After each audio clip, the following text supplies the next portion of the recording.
And this week, I want to talk to you about No Woman, No Try. How can I help and how can other male allies really help support the women's game? If you put your money where your mouth is, us as women will show you we are worthy, as we always do. Mic drop.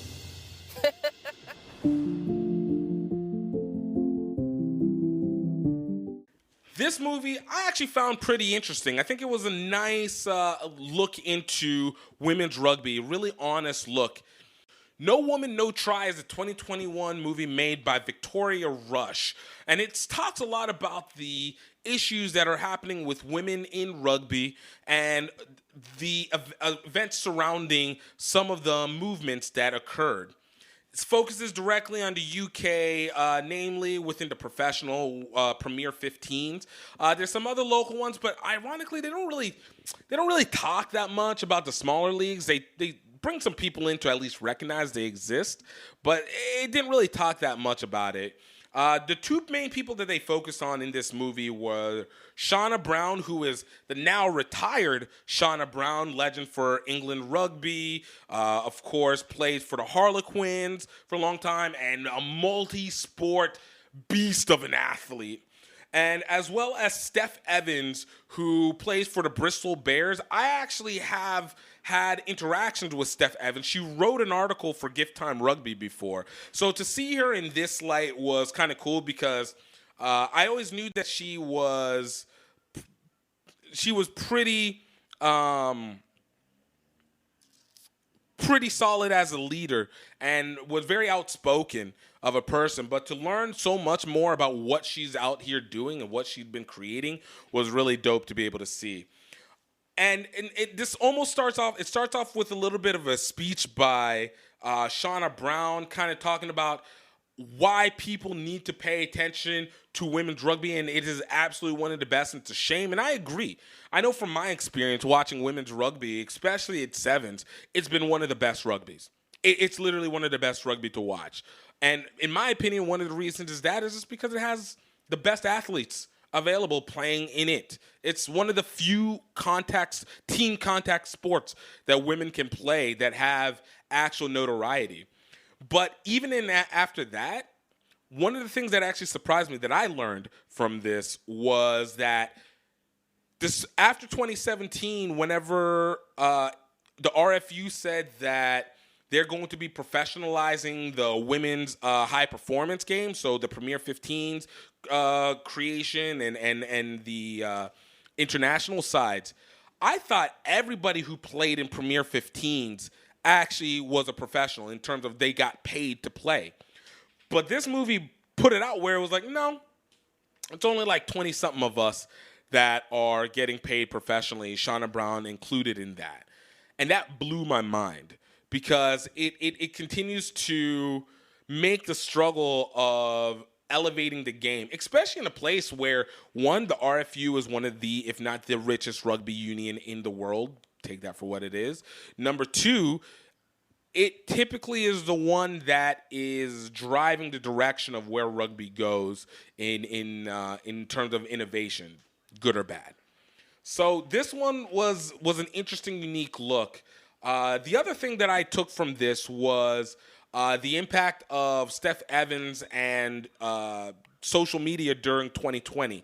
And they looked a little bit into that where they talked about the I Care movement, Her Rugby Counts movement, as well as the I Am Enough movement. All of them were women's rugby focused, creating more awareness, and a lot of that came after the Six Nations women's got canceled, and they had to just focus on playing in their Allianz Premier 15s League, which I thought was really interesting to know, because I'd seen them online, but you never really know anything about it.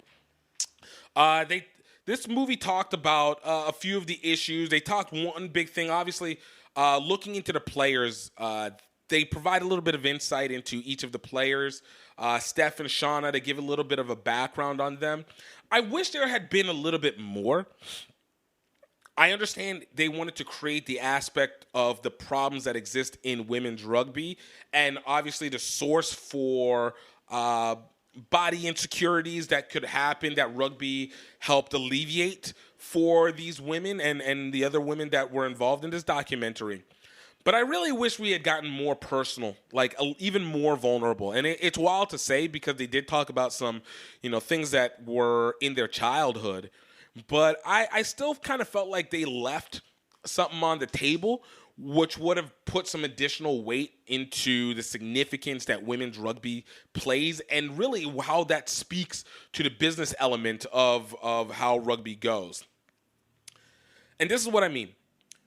One example that they spoke on was obviously how they talked a lot about the body, but they talked about the way that the men's team would just pass down their jerseys to the women's professional side, which is wild to me. Like, from a professional stance, you want to make sure that you have unique, at least set merch for each of your sides.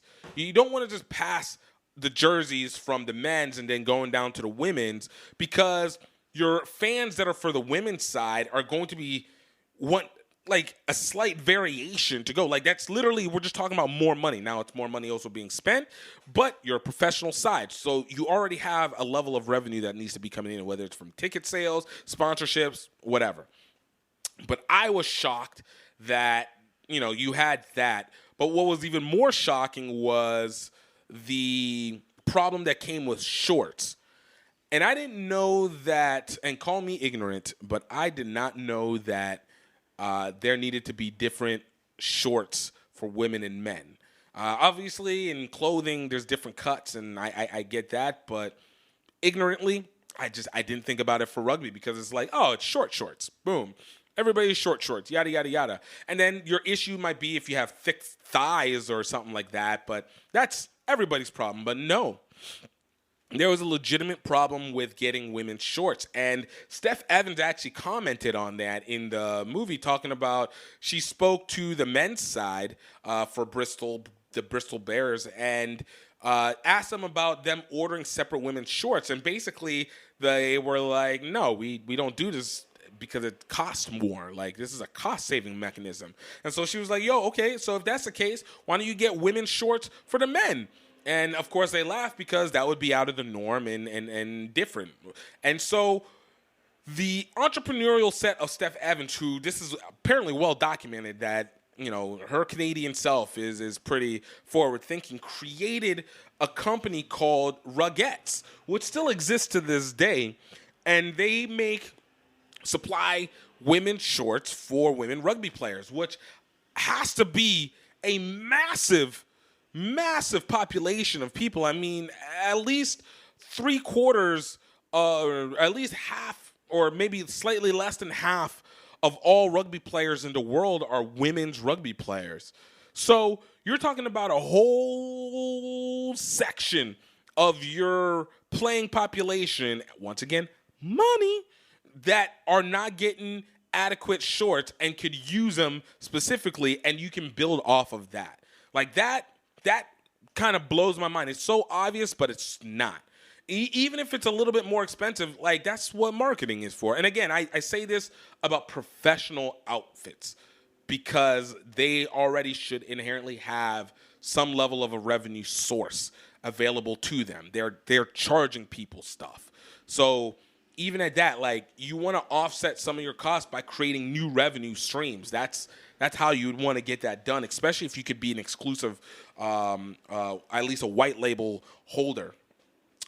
Another character that I really loved in this documentary was a woman by the name of Zainab Alema, a.k.a. the Bulldozer. And she came in about 30 minutes into the documentary, and I loved her. One of the things that I loved the most about her was the fact that she is actively trying to be one of the first Islamic women's rugby players for the England national team. And she's gotten great accreditation as a rugby player, as a prop. She was voted one of the best rugby players in 2020. She has shown proficiency, and to this point is still working to get to that level, but she's shown proficiency on the field. But I also love the fact that she was unapologetically her. She's a black woman. She was Islamic. She's married with children. And by all means, should not fit the mold of what would be the prototypical, especially in the UK, rugby player. And it was something that even as I was watching the documentary was like, I feel like as much as they're complaining about the issues, like this is coming from one cultural set. And people can say that maybe in Europe they don't act the same way as we do in the US when it comes to racial divide. And I'm going to call BS on that, considering that's where it all kind of started from.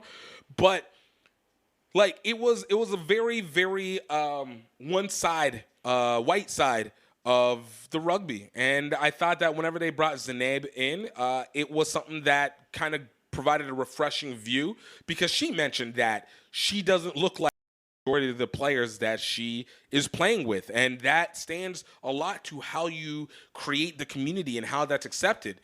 And so to have all these check marks on there was great. To have her energy and her genuine love for the game of rugby was so great to be able to see and witness.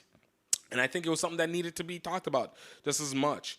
One last player that was talked about, and this one was Hugo Monye, who was kind of the self-pronounced male ally for this women's side. And I don't think they used him very well. I mean, they really used him simply just to spit out the point of how do you support women's rugby, which they were very direct on, which is tweet, show where you to watch a game, and celebrate the moments, which is very simple. I think that we can all agree with that that's pretty helpful when it comes to being able to promote and push and elevate the women's game. But I really did feel like he kind of fell into this like robotic phase of being like, yo, this is the liberal handbook for how to support. And I get it to the extent that some people make it so overcomplicated on how to support or make it such a big deal about supporting women's rugby that you need to have somebody who is very direct. Hugo Monye is an accomplished rugby player in his own right, so it made sense to utilize him. I just wish there was more of his involvement as opposed to just talking about being a support. But again, to the direction of the documentary, it makes sense as to how they placed him. My final thoughts on this was a solid one. I was a little concerned that they didn't speak about the LGBTQ plus side, considering that is a huge component of women's rugby, whether it's from the players or from the perspective side, and how that affected the way that they are viewed, from how women's rugby is viewed, because I do think that also plays very heavily into a lot of the disrespect that is given to women's rugby, and it's an annoying part of it. But for what it's worth, they did talk about, again, all these other issues in women's rugby. I make the assumption that they didn't speak about the LGBTQ side, mainly because of the fact that it is such a stereotype for women's rugby. It almost seems like Victoria Rush was trying to like sidestep and avoid that, so to not, ironically, ruffle more feathers than they probably could have, and not to create this overarching element that could overshadow these other components that also need help. But I did think that it was something important that needed to be talked about.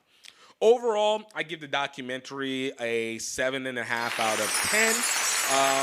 Again, I was well informed. I felt like I got to know the players a lot more. I really hope that I get a chance to interview Shauna Brown. And by hope, I mean I will interview Shauna Brown one of these days for the pod.